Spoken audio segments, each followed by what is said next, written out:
లేకుంటే ఈ రోగాల మధ్యలో మేము ఉంటామా అని నిరీక్షణ లేక కొంతమంది ఉంటారు. డిప్రెషన్ లో పోయి కొంతమంది ఉంటారు. అయ్యో మా పరిస్థితి ఏమిటి, సూర్యుడు లేడు, చంద్రుడు లేడు, అన్నము లేదు, మేము ఎలాగా బ్రతకాలి అని చూడండి ప్రజల్లో ఒక నిరీక్షణ కోల్పోయారు. ఈ నిరీక్షణ కోల్పోయినప్పుడు పౌలు అంటారు, అయ్యలారా మీకు గాని మీకు ఓడకు గాని ఏ నష్టము కలగదు. హల్లెలూయా. ఏ నష్టము కలగదు. దేవుని కృప మీద ఆధారపడ్డాడు పౌలు. దేవుని చిత్తంలో ఉన్నాడు పౌలు. ఆయనకు తెలుసు, ఆయనకు నిరీక్షణ ఉందండి.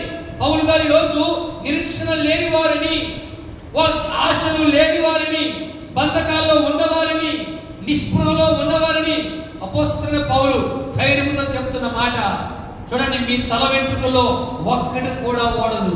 సూర్యుడు లేకపోవచ్చు గాక, చంద్రుడు లేకపోవచ్చు గాక, వెలుతురు లేకపోవచ్చు గాక, ఓడ చిక్కుకున్న పరిస్థితి అయినా సరే ఎందుకు ఈ ధైర్యం అంటే పౌలు గారికి దేవుడు ఆల్రెడీ మాట్లాడాడు.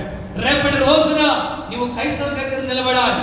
ఆ మాట పట్టుకున్న పౌలు మనమందరం ఒడ్డుకు చేరుతాం, మనమందరం యూమిలో పడిపోం, మనమందరం కూడా చూడండి దేవుడు నిర్ణయించిన ఆ చోటుకి వెళతాం. మీలో ఎవరి ప్రాణముకైనా నష్టము కలగదు, కొంచెం ఆహారము తీసుకోండి అని బలహీనులుగా ఉన్న వారిని పౌలు బలపరిచాడు. చెప్పాలి గట్టిగా హల్లెలూయా.